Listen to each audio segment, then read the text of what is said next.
And today it looks like the air quality has improved compared to yesterday. However, if you really look at the numbers, Bangkok and its suburbs still have a lot of pollution. The air quality in Bangkok and its suburbs has slightly improved today, but 42 areas still have excessive amounts of PM 2.5 in the atmosphere, with Majaran Pekasep 81 Road in Nong Kham district being the worst affected area for today. According to the Air for Thai website, the air quality today ranges from good to health-threatening, with the amount of PM 2.5 being measured between 26 to 98 microns. 42 areas have more than 50 microns of PM 2.5 in the air, and the 5 most affected areas for today are Majaran Pekasep 81 Road in Nong Kham district, Klong Thawi Watana Road in Thawi Watana district, Tha Phra Road intersection at Bangkok Yai district, Puttamonthon 1 Road in Talingshan district, and Charan Nakhon Road in Klong San district. So this is the 5 most affected areas for today. Meanwhile, in the northern region, air quality ranges from moderate to very good, with the amount of PM 2.5 in the atmosphere being measured between 12 to 46 microns, whereas in the northeastern region, air quality is good to very good, with PM 2.5 being measured between 8 to 27 microns. So we hope that the air quality will improve tomorrow as well. The second phase of the 50-50 Copayment Scheme, or the Kon La Krung, has been launched today, but it was fully subscribed in only just 2 hours. However, the huge response also comes with a lot of complaints. 5 million Thai people registered to join the second phase of the government's Kon La Krung, or the 50-50 Copayment Scheme, within just 2 hours of its launch at 6 a.m. this morning.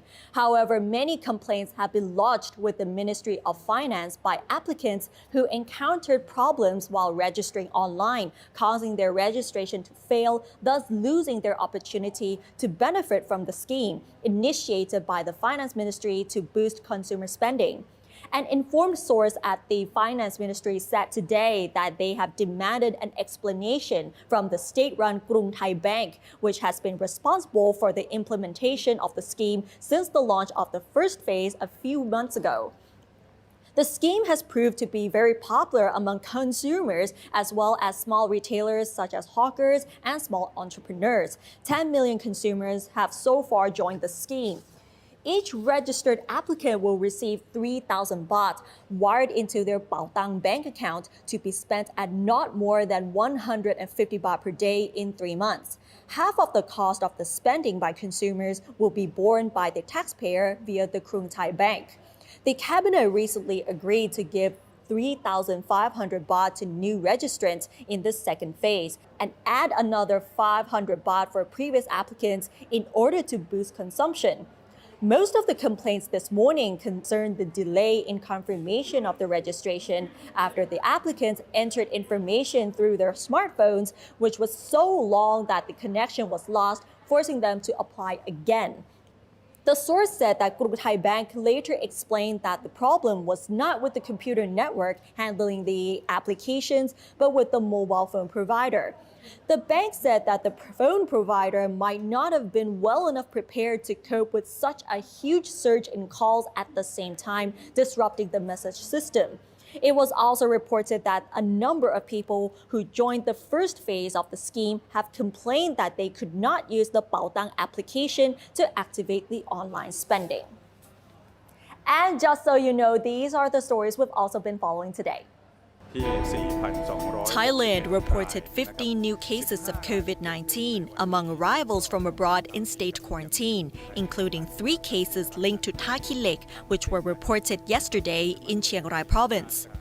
The remaining new infections include 2 each from the United Arab Emirates, the UK and India, and 1 each from Hong Kong, Hungary, France, Bahrain, the US and Brazil. The new cases brought the total number of infections to 4,261, with 28 new recoveries and no new fatalities. The CCSA spokesman, Dr. Tawisin Wisnuyotin, said that there has not been a single case of locally transmitted infection linked to Taki Lek in Chiang Rai, Ratchaburi, Singburi, Chiang Mai, or Bangkok since December 7th.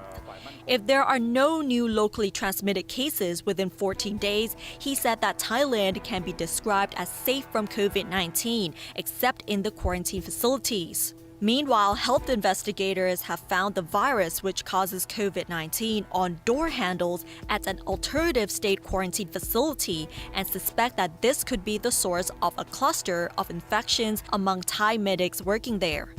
Dr. Tawisin suggested that cleaners in all offices should not just clean the floors, but should also sanitize door handles for safety. Police seized more than 300 kilograms of what is believed to be ketamine from a warehouse in Sainoi district of Nonthaburi province today. A woman who was found at the location during the police raid was taken into custody for questioning. She reportedly told the police that the drugs were delivered to the facility by a man, and her job was to be responsible for the packing of the drug for delivery to a port for shipment to Taiwan.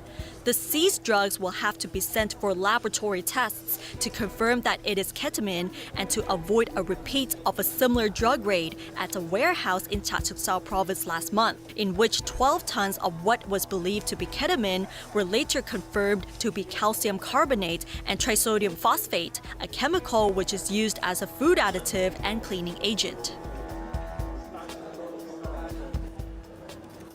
And that wraps up tonight's edition of Thai PBS World Tonight. Thank you very much for watching, and we'll see you tomorrow. สวัสดีค่ะ